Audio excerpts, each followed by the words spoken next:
the meta in multiplayer and why it is so important.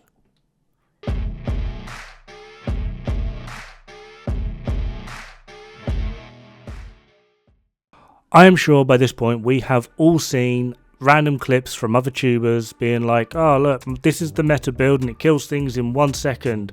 The build that I run with all this survivability kills things in 1.2 seconds. What's the difference? The difference is if you take that build into 4-man scaling legendary, that 0.2 second difference is now going to be a 2 or 3 second difference. You get no prizes for guessing how much damage a legendary enemy on 4-man scaling can do to you in 2 or 3 seconds. Which is why I'm now going to do this little 2-part series, which hopefully disperses some weird myths or illusions about best in slot or meta. Now, I have been a pretty big proponent and advisor of best in slot / meta for some time. And the reason for this is quite simply, I am not the best player. I am able to supplement my skills and my abilities and my knowledge in the game by having a good, well put together, well synergizing build with both the environment I am in, as well as the difficulty and the scaling, and then secondly, with my teammates. This is something that seems to be an absolute miss for a lot of players. I see it very regularly. I've had comments about it. Yeah, but like I'm always having to revive the meta players because they're always dead. They're probably dead because the enemy that shot them, you weren't shooting or doing enough damage to. Throughout this video, I die something like 9 times, or I hit the deck and pick up my glasses because I'm a complete in denial weirdo. Now, I'm not going to say it's because the others are playing poorly or playing bad builds, etc, etc. However, directly influenced by my own actions and my own stupidity, only one of them is 100% on me. Quite simply, I miss a sticky and a warhound decides to chew me a new one for it. However, on the flip side of this, before going into the warhound area on Roosevelt, I actively put in the chat, could everyone put on an EMP sticky or jammer pulse please? The only person that does is Black Helvin. The other two completely ignores it. One of them sticks with a complete skill build and is rendered completely useless because sniper warhounds, when they die, emit an EMP pulse, which destroys pretty much all your skills and turns everything off. So yeah, he became a complete deadweight in that room. The other 8 times, granted, I'm the one that died. I should have taken cover, should have armor kitted, should have done this, should have done that. However, there is not a lot of need to do these sorts of things if you're able to put enough damage downrange to kill things. I have covered it several times, I've shown it hundreds of times. At one point, I even held the legendary DUA world record of where we literally just run 3 DPS, no blue cores, no healing, and a CC player. No one dies, everyone's happy, we get through it in like 6 minutes 30 seconds or something. Now admittedly, yes, we do train for months and we practice and we practice and we practice, we learn the spawn point, we learn the ad rotations, we learn quite a lot by doing this, so a lot of it does come from experience. However, like I said, we're going to be talking about supplementing our inexperience and our lack of skill. Not saying everyone's not got experience or is completely bad at the game. However, if you're not as experienced as some players or you're not as skillful as some players, a good way around it and to gain that experience as well as the skill is to actively have a good build.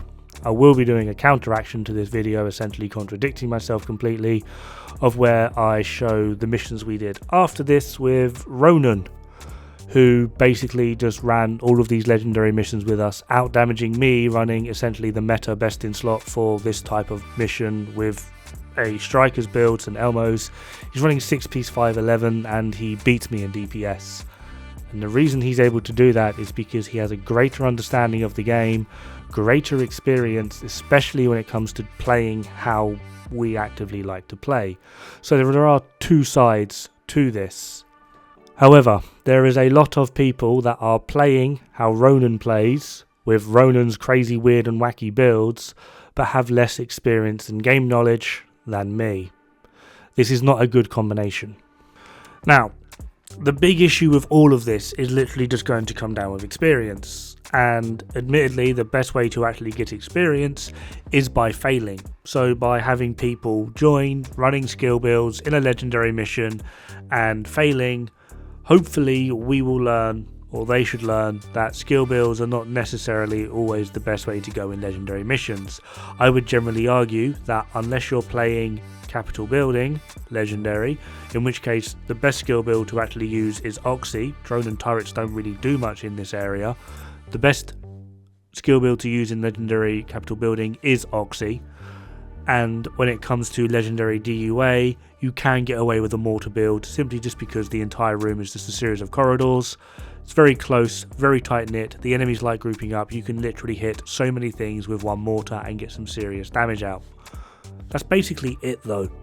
There are certain areas in some legendary missions where a skill build can do quite well, but for the vast majority of most of the legendary missions, including DUA really, because although you can get away with a mortar build, I personally wouldn't recommend it.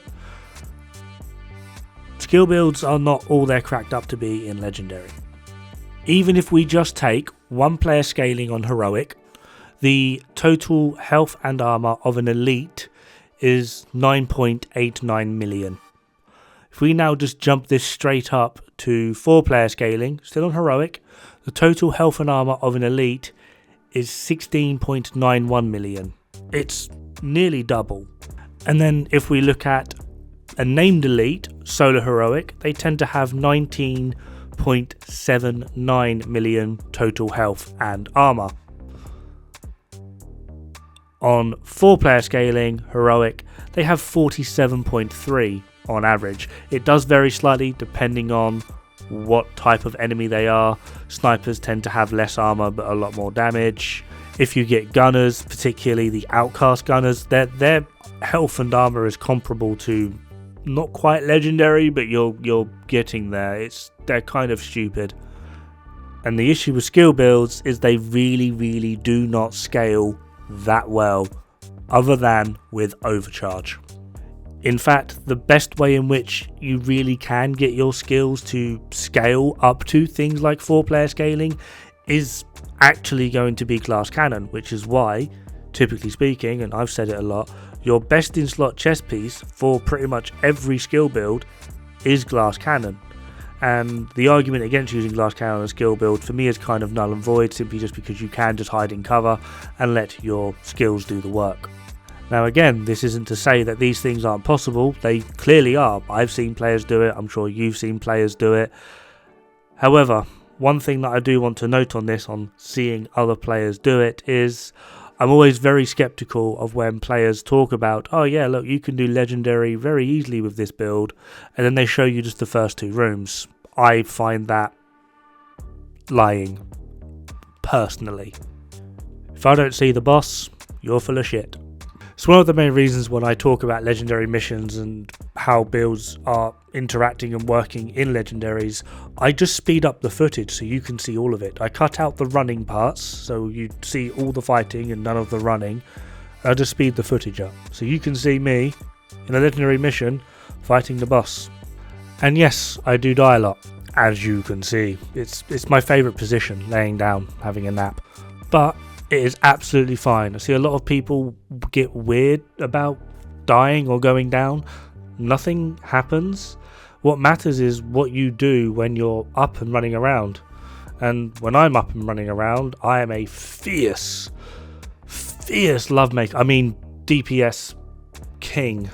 Despite the fact that in my personal view, I might not have shown it in a stream earlier, but I don't actually view myself as a DPS player. I like the supporty builds. I like the weird and wacky healer and CC builds, and I prefer that style of play. I'm not sure if I'm good at it, but that's the style of play I personally prefer. But I can do DPS, and I don't particularly mind it. I would just prefer to shoot a foam and hide if I can.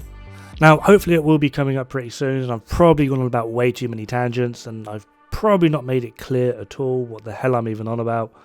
Mainly because I'm still a little bit flustered from all the support I'm getting lately, so I'm just trying to get back into the rhythm, so I thought I'd have like a few stretcher videos of where I just try and get back into it, because the amount of support that you guys have shown me has just completely bamboozled what brain cells I had left. But throughout this entire legendary mission, I have run the best in slot St. Elmo's Strikers setup, and I have died the most. Out of the entire team, I have gone down the most. Would you like to know what else I did?